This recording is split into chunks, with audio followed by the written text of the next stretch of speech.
Howdy everyone, and if you live up here in the northern states, how's it going, eh? Do you know necessity is the mother of invention, and a person who is in great need of something will find a way to get it. This is my way to get what I need. And I ain't talking about the sawdust in my shorts.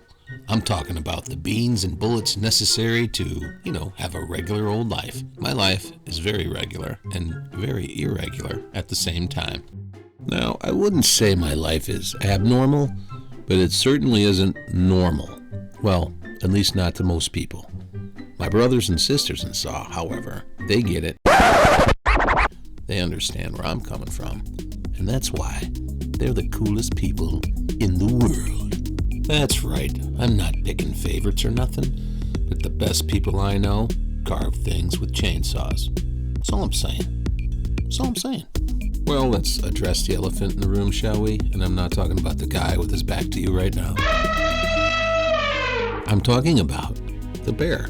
So, what I like to do on these bears, this type of bear is, I'm not trying to burn up a whole log trying to carve a bear. I just want to make a decent representation and use up part of the log and be creative with it, if I can.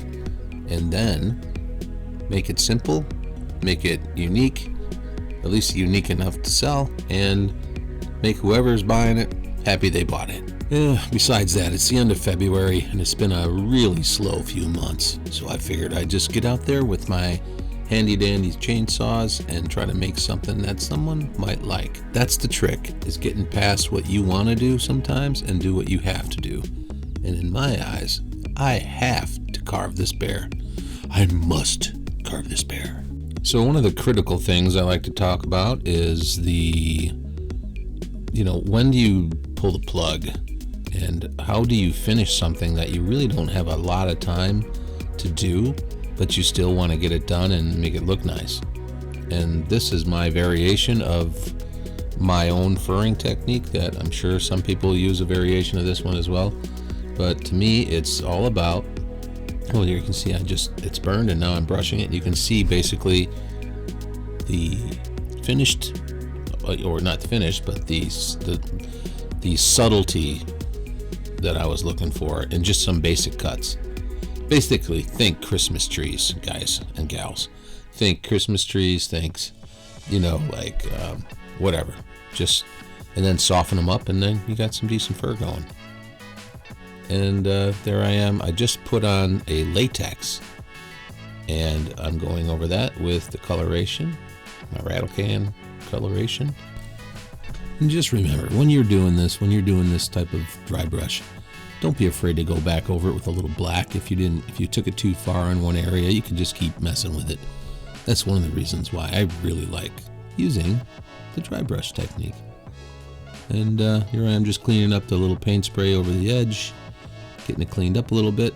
And then I think the next thing you're going to see is my lovely assistant going to grab the sealer can, which is Cabot's. And, oh, sorry, my bad. Man, I gotta learn how to do this stuff. So, yeah, I'm putting it in the eyes right now, in case you didn't know. Just a little dinking around with the eyes, just give them a little color, a little pop, a little zing, a little zang. And then the wife comes out with there she is. See, I know what I'm talking about. Anyway, so we're just gonna do that. And unfortunately, this is the unceremonious end to the video. And I will do a recap just so we're all clear. That is me doing the rough out, then we did the burn, then we did the brush, then we take it in, then we give her a little love with some paint it black, get her all dialed up with the rattle can dry brush technique, and then the wife goes to do the paint thing, and that's it.